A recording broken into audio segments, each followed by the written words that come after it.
Hello, I'm going to be reading you Landed by Millie Lee. And what first got my attention was this beautiful cover. I was sucked in and I had to buy it. Oh, hey, Miss Sophia, you going to come join us? She loves a good story. Hello, little one. She's such a sweet girl. All right, so here we go. I'm going to read the page and then I'll show you the picture. On his 12th birthday, Son's parents gave him an American fountain pen. At dinner, Father served him the choicest piece of fish, and his mother looked sad. The following morning, Son was summoned to his father's study. Something important was going to happen, Son thought. Son bowed as he greeted his father. "Good morning, Baba." And then his tutor, "Good morning, Mr. Chan." "Our village is small," began Father, "so we must go where there are more opportunities. Now that you are 12 years old, I will take you with me to America." Son was pleased, but he wasn't completely surprised. His father was a merchant who traveled to America every few years. His store in San Francisco, Swin Yung Hing, imported food from China to sell and ship to Chinese stores and restaurants throughout America.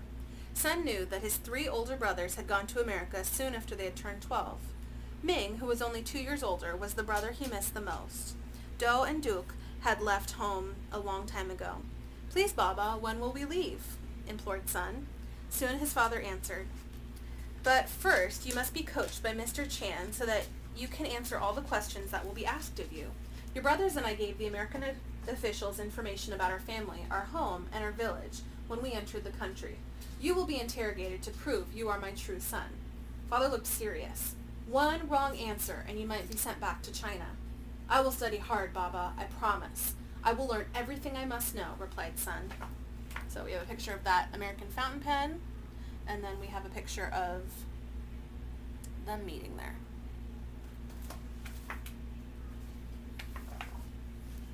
Mr. Chan told Son that the best way to remember something was to find the answers yourself. If you're going to be asked about your home, you must know all the details. You'll need to know how many windows there are, the directions the doors faced, what each room is used for, and where the kitchen stove is placed. Make a plan of the house showing everything, instructed Mr. Chan. Son was surprised at the number of windows. He had never counted them before. He worked all day to put on paper everything he observed about the house. The next day, Mr. Chan told Son to make a chart showing every member of the Lee family. Son arranged the names according to their generation and their place in the family. He started with his paternal grandparents, followed by his parents and the aunts and uncles, then his brothers and sisters and himself, and all the cousins.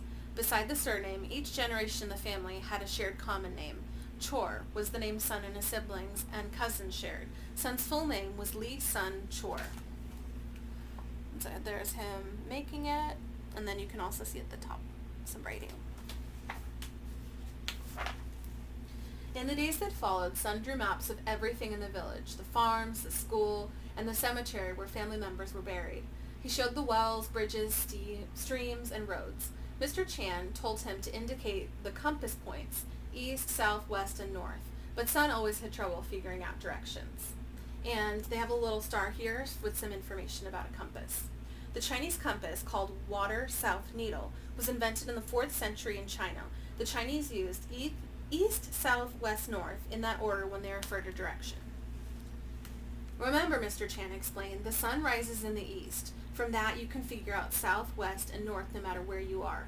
Son wished his brother Ming, who always kept a compass in his pocket, were there to help him. "What's the distance between your house and the school?" asked Mr. Chan. Son thought. "I will count my steps to the school," he said, but when he started to count, he found he had lost track too easily. He decided to make a mark for each 10 steps he took. He walked and made 176 marks, or 1,760 steps. "You must figure out the distance more precisely," said Mr. Chan. So Son measured his stride as well. Then he used his abacus to calculate the distance. He came up with an answer of 2 li, about 2/3 of a mile. "The distance between my house and the school is 2 li, answered Son. Mr. Chan was pleased that Son had found a way to measure the distance. He referred to the coaching book Son's father had prepared for them with questions to ask. He taught Son how to use his own maps, house plan, and charts to remember the answers. So at the top you can see an abacus. So it's got little beads or different things on there that you can move around to tell it's kind of like a really early calculator where you can use it to figure out how many you have. Everyone in the small village knew Sun was going to America. A neighbor asked Sun if he would return with large pieces of gold from Guam-san, or Gold Mountain, which is what people called America. Sun was measured for Western clothes and fitted with new leather shoes. His mother sewed a small hidden pocket on the inside of his vest. Sun visited the graves of his ancestors to bid them farewell. He lit ceremonial candles and incense, offered food, and poured wine on their graves. Then he bowed 3 times and asked them to watch over him in America.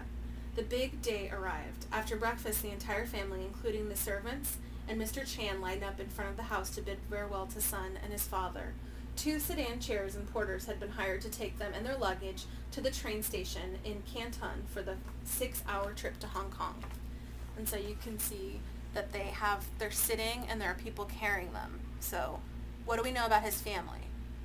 That they own a business in America, that they're rich enough to have servants, they have a nice home, he has a tutor, and now they're able to hire people to carry them to the train. So they're pretty well off. In Hong Kong, Father arranged for pedicabs to take them to the ship. The ride across the noisy city was bumpy and exciting. They made their way through the crowds of rickshaws, carts, animals, and people on foot. When they reached the dock, they saw the SS President Taft. Sun had never imagined the ship would be so large. As they moved up the gangplank, Sun looked back to see the jostling crowds of well-dressed Caucasian men and women, South Asian women in colorful saris and men in turbans, and well-to-do Chinese people behind them. Many more of their countrymen, struggling with large bundles of clothing and food, pushed their way onto the lower deck. Sun and his father found their stateroom. 4 bunk beds, a small corner sink, a chest of drawers, and a chair took up most of the space. Father said it would be best to use the bottom bunks for sleeping and the top bunks for their suitcases. He took Sun to find the shared bathrooms, then went up on deck where passengers crowded at the rail, waving and tossing colorful streamers to people below. A loud blast from the ship's whistle signaled their departure. The gangplanks were raised and the ship slowly left the dock. Sun and his father watched until the city had faded away and open sea surrounded them. So I want you to take a peek at this pedicab. You can actually still hire pedicabs. They're a little bit more updated in San Francisco today. If you're, walking along the wharf, people are going to, be there ringing their bells. And also in New York, they have them. One of my favorite memories is riding one of those with Mr. Daly. And it just went through the cars. It was wild, but it was so much fun. And then this is the scene of the dock as they're going. So they have a really nice room. They have their own stateroom with their own sink. They have extra beds in their room that they can put their luggage on. So for them, we are getting lots of signals that they have a lot of money. Their early departure from home and the excitement of the day made Sun very tired, but he was unable to sleep. He thought about the journey to America. He was afraid that he might not do well in the interrogations. What if he forgot all that he had learned? He tried to remember how far it was from his home to school, and he couldn't. He started counting the windows in his home. What if he failed? The gentle movement of the ship lulled him to sleep despite his many worries. Chimes sounded, waking Sun. "That is the call for breakfast," said Father, who was already up and dressed. Sun was hungry. He had been too excited to eat much at dinner the night before. There were mostly businessmen, with some students, and just a few families at the early seating in their second-class dining room. Sun and his father were assigned to table 8 with a South Asian family en route to England. After a brief introduction in English by the 2 fathers, they all ate with little conversation. Mr. Chan had taught Sun how to use forks, spoons, and knives, so he was comfortable eating Western style. Of all the strange new foods Sun tasted during the 22 days on board the SS President Taft, his favorite was pineapple juice, fried potatoes, beef steaks, bacon, and cookies. He did not like milk. And here's him. There. I want a cookie. Sounds really good. After breakfast, they walked around the deck, and Father asked questions from Sun's coaching book. Sun had never spent too much time with his father. He enjoyed having his attention, although he soon grew tired of the testing. "Baba, please tell me about America," implored Sun. "I want to know where we'll live and what I will do there. Will I be with my brothers? Will I go to school?" "Too many questions, my son," Father said, laughing, "but I'll try to answer them. You'll go to school with your brothers, and you will also work at the store. Our living space is in back of the store." Sun asked, "Will I return home someday?" Father replied, "You will return home to marry, but first you must learn English and many things about America." "Baba, are there really gold nuggets on the streets of Guam-san for anyone to pick up?" asked Sun. "No, that's a myth. We all work hard in Guam, son, said father, but with hard work there are many ways to succeed in America. When he wasn't with his father, son explored the ship on his own. He could go wherever he wanted, except for the top, first-class deck. Father told him the lower decks were where most of their countrymen stayed. Son's favorite place was the library. There were many books and magazines with pictures he could look at, even if he couldn't read the English words. Father showed him on a globe where they lived in Khao Kong Village, in Guangdong Province, in southeast China, and where San Francisco was in America. It was a long way across the Pacific Ocean.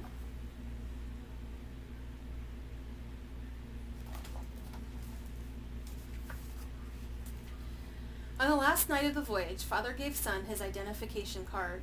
Keep this in a safe place, he said. I will disembark before you because I am returning merchant. You will go to Angel Island and be interviewed and questioned without me. I do not know how long you will be held there, but I will be informed when you have passed your tests. I will meet you when you come ashore. Son put the identification card in the hidden inside pocket that his mother had sewn into his vest. Then father tore up the pages of the coaching book and threw them overboard. As the papers disappeared in the sea, son thought, now I only have my memory to get me to America. So in years past, I've taken students on field trips to Angel Island, and I highly recommend it as a place to go visit today. When I went on Angel Island, there's the side of the island that they have where people were kept, and carved into the walls are poetry that people that stayed there for many years or months actually carved in, and it's beautiful to read the poems. And then the other side of the island was a place for during the Civil War, and I was lucky enough to arrange for a ranger to shoot off a cannon that students loved. So if you're going to visit Angel Island, I would check and see what's scheduled that day and see if you can go when they'll have somebody that can tell you about it, and then also maybe even get a cannon fired off. It's pretty exciting, and it's a beautiful place to visit today because we're not being forced to go through all the interrogations. But all right, let's keep going. Son and his father were up early the next morning. They saw the northern coast of California just before they entered San Francisco Bay. When the ship docked, American officials came aboard to process the passengers. The first group to be called were the tourists coming to San Francisco for the Panama Pacific International Exposition. When returning travelers were called, father touched son lightly on the shoulder and laughed. Goodbye, Baba, son said bravely. He felt very alone and frightened as he watched his father leave. A loud announcement in Cantonese directed passengers arriving in America for the first time to assemble in the main lounge. Son picked up his suitcase and moved towards the meeting place. There he saw many more of his countrymen, some women and children too. Almost everybody looked as scared as Son felt.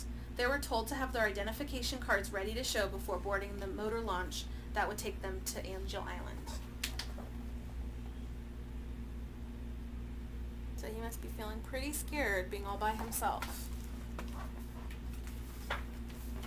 And today that would be pretty, it would be really odd if you were traveling with a child to another country and they said, no, you can't be with, your family. But in America we do have, if you think about different people seeking asylum. So it depends on how you're coming into a country, people might treat you. It was a cold, gray day, and the ride was bumpy as the launch headed through the fog for the island in the middle of San Francisco Bay. American guards in green uniforms met the arriving boat. Son climbed the ladder to the pier and followed the others to a 2-story wooden building. After the women and younger children were led away to separate quarters, the men and boys were told to strip to the waist and form a line. Son was frightened and embarrassed. He had never undressed in public. He did as he was told, but avoided looking at anyone. American doctors in white coats listened to his chest, looked down his throat, and checked his scalp for lice. Son's face flushed with humiliation.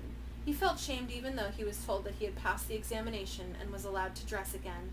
He was led up a flight of stairs to a large dormitory filled with rows and rows of bunk beds, stacked 3 high. The lower bunks had been claimed by immigrants already there. Son found a top bunk near a window. The windows had bars. The door was locked behind them. Angel Island was like a prison. And there's him, surrounded by strangers, forced to be checked in public for his health. A boy a little older than Sun came over to introduce himself. I'm Hop Jeong from Suncheon Village. I've been here for 5 weeks. Hop waved a hand to encourage another boy to come over. 5 weeks, that's a long time, thought Sun. I am Pui Gong from Cha Yun village. I have been here for 20 weeks. I was denied entry, but my case is being appealed. They tell me it can take as much as a year to win an appeal. A year? How long will I be here, wondered Sun. I am Sun Chor from Khao Kong village, he said. The sound of a key in the door alerted everyone that it was time for lunch. They crowded into the aisle and rushed out when the door opened. It was not because they were hungry, but because they wanted to leave the room. The dining room was big enough for 100 people to eat at one time. There were spoons, bowls, and chopsticks at each table. A bowl of vegetables and meat came with a large bowl of rice. 3 boys quickly filled their bowls. Hop showed Sun where to sit to get the food first. Sometimes there wasn't enough to go around, so it was best to be among the first to help themselves to the food. It's good to meet people and have friends that know how it works.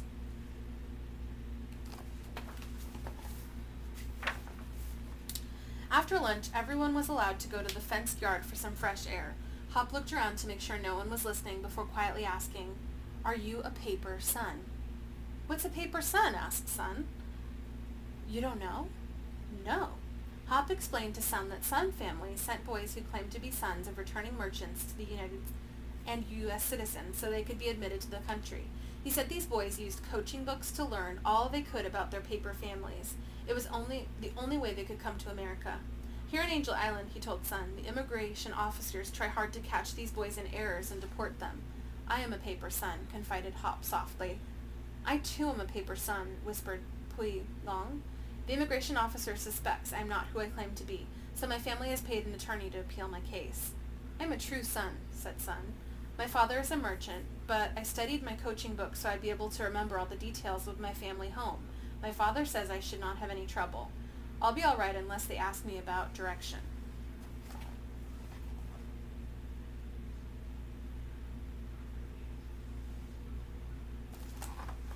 So you might think to yourself, what's a paper son?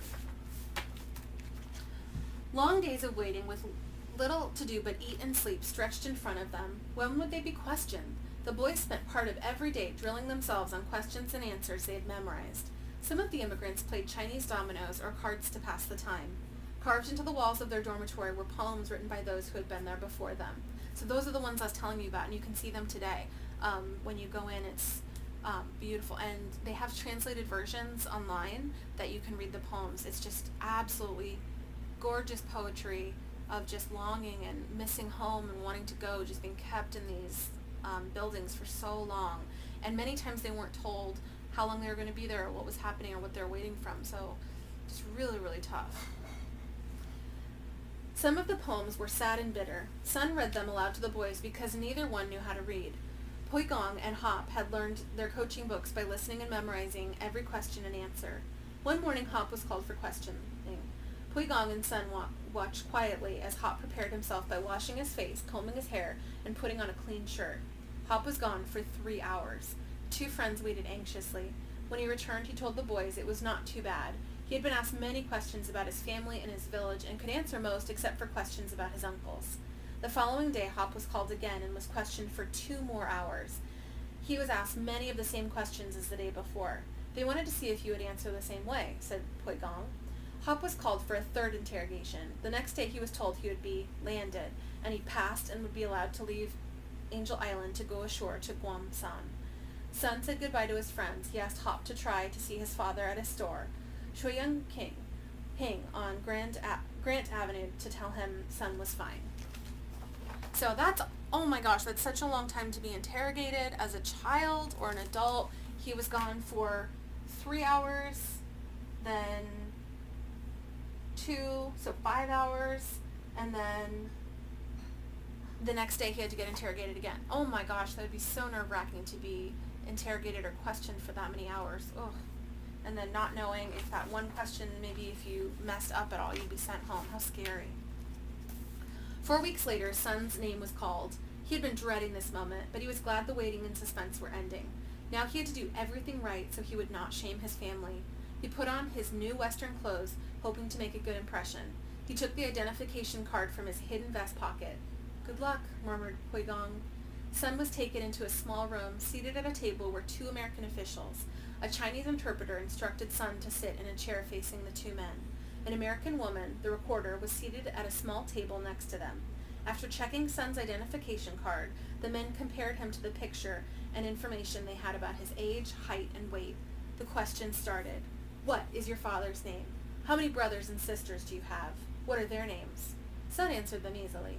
Each time one of the American officials asked a question, the Chinese interpreter would translate it into Cantonese for Son. The interpreter translated Son's answers into English for the American officials. The woman recorded all the questions and answers. That took a long time. How many rooms are there in your house? How many windows? Where's the well? Son felt confident. He was glad Mr. Chan had him do the maps and floor plans of his house so that he could answer the questions. And there's that at the top. If somebody asked me right now, I would not know how many windows are in my home. So it's just an interesting way to interrogate you to tell if you're who you are. I don't know how many windows I have. I don't know what direction things are in my house. Which direction does your bedroom face? Son tried to think, but his mind was blank. I don't know, he said. They asked again, but Son could not answer. Besides, he was tired. The questions went on and on. How many steps from your house to the nearest house? Who lives there? Which direction does the house face? Son paused. Which direction? His heart raced. He looked at the interpreter. I don't know, he answered. When the question was asked a second time, Son looked down at the floor. He could not answer. You'll have to come back tomorrow, said the interpreter, as the official signaled the end of the session. That night, Son lay awake in his dark room. He thought about the questions he could not answer. He pictured himself walking around his house and saw where the sun rose each morning. That would be east. He continued through the house and out to the door to the house closest to his, where the Thungs lived. Which direction did it face? He wished his brother Ming were there to help him. So he's in bed and he's imagining.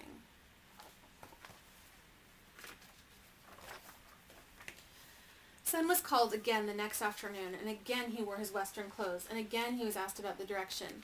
He closed his eyes and tried imagining how he would walk through his house, out the door to the village. He moved his hands, one pointing east and the other in the direction of the village. Still, he was confused. I don't know, replied Son. You will have to return again tomorrow, said the interpreter. That night at dinner, someone handed a box of cookies to Son and said in a low voice, This is from your father. There's something extra in the box for you. Take it out when you're alone. Thank you, said Son. Back in his bunk, Son reached into the box and moved his hands around carefully. He felt something small and round and took it out. Ming's compass! Son held onto the compass all night.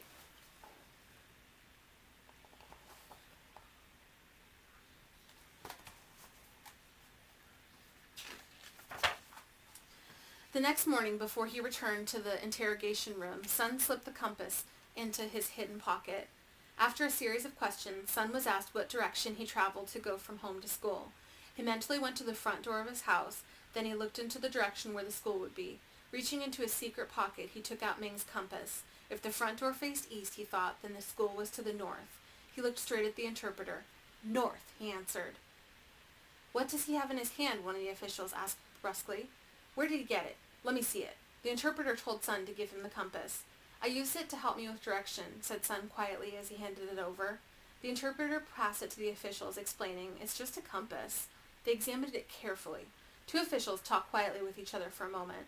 Then they put the compass on the table and began filling out paperwork. The room grew quiet. The interpreter turned to Son. They have decided that it is all right to use a compass, since it would not help someone who didn't already know the information. They have concluded that you are telling the truth. Son slept better that night. He knew that he had answered the questions correctly. All he could do now was hold on to Ming's compass and hope for the best.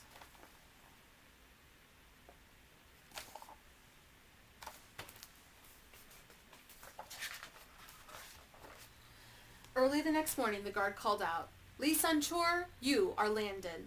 Son quickly packed and was ready to leave. He said goodbye to Pui Gong and wished him luck with his case. He boarded the motorboat launch for the short ride to San Francisco. Halfway across the bay, the sun broke through the fog, revealing the city shining golden in the morning sun.